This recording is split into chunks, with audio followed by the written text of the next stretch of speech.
Recording in progress. Demak, 15-chi grammatikamiz Doragoyo grammatikasi ekan. Tongsa, hyongyongsa, myongsa uchala so'z turkumiga qo'shiladi. Fe'l, sifat va otlarga tarjimasi ekan. Endi shu joyda bitta narsani tushuntirib o'taman. Biz o'rganganmiz chog'ibda neo degan grammatikani, to'g'rimi? Neoni bilasiz ekan deb tarjima qilinadi. Ikkala grammatikani bir-biridan farqi bor. Hozir pastda to'liq tushuntirib beraman. Prosta sizga kirish qism qilib buni aytib ketdim. Demak, ekan deb tarjima qilar ekansiz. Shijangga qandinda saga paldoragoyo bozorga borgan edim, arzonga sotishayotgan ekan deb ketdi. Albatta, dialog bilan tanishib chiqishimiz kerak. Biz grammatikani 100% tushuna olishimiz uchun. Yokoshi 신발 샀어요? Yoko oyoq kiyim sotib oldingizmi? 네, 오늘 시장에 갔는데 사게 팔더라고요. 그래서 샀어요. Ha, bugun bozorga borgan edim, arzonga sotishayotgan ekan, shuning uchun sotib oldim. 잘 어울리네요. 그래서 yarashibdi sizga. 신어보니까 가볍고 편하더라고요. 기입교rsam yengil va qulay ekan. 요즘 이 신발이 유행인 것 같아요. 사람들이 많이 신었더라고요. Shu kunlarda bu oyoq kiyim modaga kirganga o'xshaydi. Odamlar ko'p kiyib olishgan ekan. Endi qoidalari bilan tanishamiz. Qoidasini tushuntirib bo'lgandan keyin neo bilan farqini o'rgataman sizlarga. 새롭게 알게 된 것을 생각하면서 전달해주는 표현이다. Yangitdan bilgan narsani o'ylab yetkazayotganda ishlatiladigan grammatika. Ya'ni siz biror narsani yangitdan o'zingiz uchun bildingiz, kashf qildingiz, o'sha gapni, o'sha holatni, o'sha qandaydir vaziyatni kimgadir yetkazayotgan paytingizda ishlatasiz. Neoni qoidasini eslab olaylik. Neo grammatikasi his-hayajon gaplarda ishlatilardi. Tashqariga chiqdingiz, "Voy, bugun juda ham issiq ekan" deysiz yoki "Juda ham sovuq ekan" deysiz. His-hayajon gapda biz neoni ishlatamiz. Lekin siz o'zingiz yangitdan bildingiz-ku, bozorga bordim, mana narsani juda arzonga sotishayotgan ekan deysiz-ku. Ana o'shandagi bizda shevada akan bo'lib ketgan, o'zi aslida ekan degan grammatika doragoyo bo'ladi koreychasida. Birinchi gapni tarjima qildik, tepada ikkiga o'tamiz. Hangogo 능력 시험을 봤는데 정말 어렵더라고요. Koreys tili imtihoni topshirgan edim, ya'ni topikni topshiruvdim, juda qiyin ekan. Bu his-hayajon gap emas, siz imtihonga birinchi marta kirdingiz va qiyinligini o'zingiz uchun kashf qildingiz, uni kimgadir aytyapsiz. Tushunarli qoidasi. 말하는 내용이 말하는 사람의 이야기이면 안 된다. 하지만 감정 표현은 된다. Ya'ni siz gapirayotgan narsa o'zingiz haqingizdagi hikoya bo'lishi mumkin emas, faqat his-tuyg'uni bildiradigan so'zlardan mumkin deyilibdi. 나는 어제 늦게까지 공부했더라고요 mumkin emas. Men kecha dars qilibman ekan deya olmaysiz-ku, lekin his-tuyg'uga bog'liq bo'lgan so'zlarda ishlata olasiz. 어제 선물을 받아서 기분이 좋더라고요. kecha sovg'a olganim uchun kayfiyatim yaxshi bo'ldi, yaxshilandi. Sovg'ani oldingiz va kayfiyatingiz yaxshilanganini siz bildingiz, to'g'rimi? Yangilik bo'ldi как бы siz uchun. Shuning uchun bu yoqda doragoyo grammatikasi mumkin. Otlarga qo'shilishi idoragoyo. Pachin bo'lsa idoragoyo, pachin bo'lmasa doragoyoni o'zi. Sifat fe'llarda esa bir xil doragoyo qo'shiladi. Dani albatta bilasiz, obtashimiz. 한국어 능력 시험이 토요일이 아니고 일요일이더라고요. koreys tili imtihoni, ya'ni topik shanba emas, yakshanba kuni ekan. Yangilik bo'ldi. 그 남자가 의사가 아니고 남자 간호사더라고요. u kishi, endi kishi deymiz. Shifokor emas, balki bilmadim, medbrat, to'g'ri aytdimmi buni? Medsestra ayol kishi bo'lsa medbrat bo'lsa kerak. Ya'ni erkak hamshira ekan demoqchi. O'tgan zamonni at doragoyo shaklda ishlatiladi deyilyapti va 경험을 바탕으로 추측하게 된 것은 옛더라고요로 쓴다. tajriba orqali taxmin qilingan holat 옛더라고요 shaklida ishlatilar ekan. 한국 드라마를 추천했는데 벌써 많이 봤더라고요. koreyscha serial tavsiya qiluvdim, allaqachon ko'pini ko'rib bo'lgan ekan u.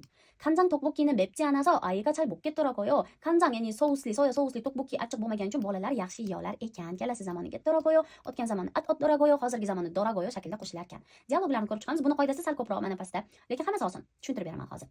요코씨 이번 시험에서 왜 떨어졌어요? 요거 무사fargi imtihonni nima qildingiz? 이번 시험은 문법 문제가 너무 어렵더라고요. 무사fargi imtihoni grammatik savollari, qish ketib qoldi. Grammatik savollari juda qiyin ekan. Imtihonga kirdi, grammatika savollari qiyinligini u o'zi uchun kashf qildi va buni sherigiga aytyapti. Grammatikani holatiga tushdi, to'g'rimi? 이 영화 봤어? 어제 친구들하고 봤는데 정말 재밌더라고. bu kinoni ko'rdingmi? Kecha do'stlarim bilan ko'rdim, juda qiziqarli ekan. 정말 나도 보고 싶었는데 이번 주말에 꼭 봐야겠다. rostdanmi? Men ham ko'rishni xohlagan edim. Bu hafta dam olish kuni albatta ko'raman dedi. 어제 영화관에 늦지 않았어요? kecha teatrga kechga qolmadingizmi? Taksi를 타고 갔는데 벌써 시작했더라고요. 그래서 못 봤어요. taksiga chiqib bordim, allaqachon boshlangan ekan, shuning uchun ko'ra olmadim. Grammatikani qoidalarini albatta konspekt qilib olasiz, esdan chiqmasin. Qo'shilishni ko'ramiz endi. Fe'l sifatlar hozirgi zamon doragoyo, pachim-machimga qaramaydi. Kidора고요 katta ekan, ipdoragoyo kiygan ekan. Otlar esa 의사더라고요, 학생이더라고요 shaklida qo'shiladi. Buni o'tgan zamonini bermabdi. o'tgan zamonni tepada tushuntirib o'tdim. endi qoidasi. 사람의 감정이나 기분, 마음 상태를 나타낼 때는 1인칭 주어도 사용할 수 있습니다. 3인칭의 경우에는 형용사 아어하다더라고요로 표현해야 합니다. 3-chi qoidasini o'z tepada ko'rdik. Odamni his-tuyg'usiga, qalb holatiga nisbatan ishlatganda birinchi shaxsga ham ishlatish mumkin deyilibdi. Lekin 3-chi shaxsga ishlatayotganingizda o'sha sifatga birinchi aohada grammatikasi qo'shib olib keyin doragoyoni qo'shasiz deyilgan. E'tibor bering. 비가 오면 동생은 우울하더라고요. mumkin emas. Yomg'ir yog'sa ukam depressiyaga tushadi. Bu yerda birinchi shaxs ishlatilishi kerak. biga o'myon ulhadoragoyo chonni ishlatish shart emas. Usiz ham gapni tushunib oladi odam. Yomg'ir yog'sa men depressiyaga tushaman, endi kayfiyatim tushadi. Endi 그 iyagi를 듣고 어머니 bu yerda 3-chi shaxs, to'g'rimi? Birinchi shaxs o'zingiz, ikkinchi shaxs sizni tinglab turgan odam, 3-chi shaxs begona bo'ladi. Ona tilini o'qib olgan bo'lishimiz kerak. Shaxslar nimaligini bilishingiz kerak har holda. U gapni eshitib, hikoya demayman. U gapni eshitib, oyim 속상하시더라고요 mumkin emas. 속상하다 sifat bilasiz, xafa bo'lmoq. Biz bunga nima qilar ekanmiz? aohadani qo'shar ekanmiz. 속상해 hada qilasiz, keyin hurmat qo'shimchasi shini qo'shasiz, onaga nisbatan gapirayotgani uchun va oxirida doragoyoni qo'shasiz. 속상해 하시더라고요. u gapni eshitib, oyim xafa bo'libdilar demoqchi. Xafa bo'libdilar, xafa bo'lgan ekanlar deb tarjima qilsak bo'ladi. Menimcha qoida tushunarli. Uchinchi qoidasi. Bu grammatika dogunyo yoki dora bilan deyarli farqsiz ravishda ishlatish mumkin. Lekin demoqchi, yakkan to 강조하는 의미가 있습니다. Bu grammatikani ishlatsangiz yana ozgina ko'proq urg'u berilgan bo'lar ekan xolos. Hajiman 높임말이나 반말에 모두 사용할 수 있는 dogunyo와 달리 dogunyo와는 달리 너라는 반말에만 사용할 수 있습니다. Ya'ni hurmat va 반말da sansirab sizlar gapirganingizda dogunyoni ikkalasini ishlatishingiz mumkin ekan, ikkala holatda. Lekin dorani ishlatishingiz mumkin emas. O'zi dora go'yoni qisqartirilgani aslida. Bu yerda alohida grammatika qilib berib qo'ygan u bizani ko'proq bosh qotirsin deb. Aslida dora go'yoni qisqartirilgan. Bu yerda siz uchun sinonim qilib yodlab olaman deganingiz dogunyo. Dogun 반말da, dogunyo 높임말da. 남자친구를 사귀다 보니까 가끔은 속상한 일도 생기더라고요. 생기더군요. 생기더라. uchalasi ham bir xil gap.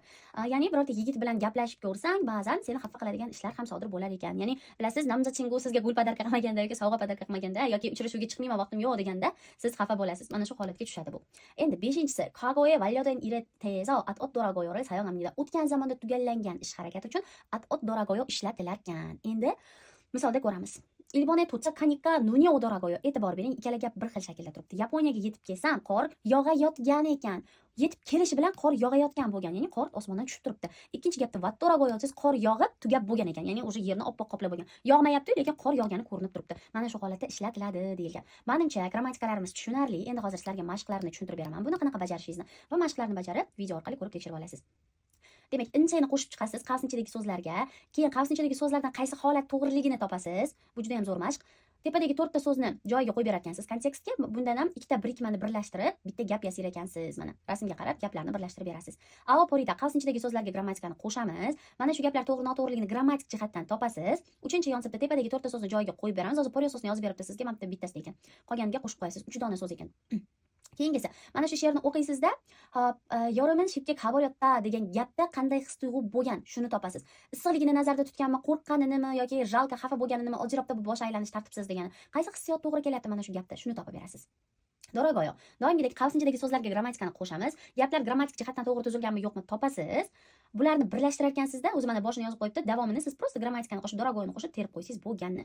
Tepadagi 7 ta so'zga 7 ta so'zni dialogga moslab qo'yib bersangiz bo'ldi. Shu bilan yorobun 5-darsimizning grammatikalari ham tugadi. Dars 19 ta bo'ladi bilasiz. Xudo xohlasa buni ham noyabrning oxiri, dekabrning boshlariga borib tugatamiz. Krom yorobun, 여기서 수업을 마치도록 하겠습니다. 안녕히 계세요.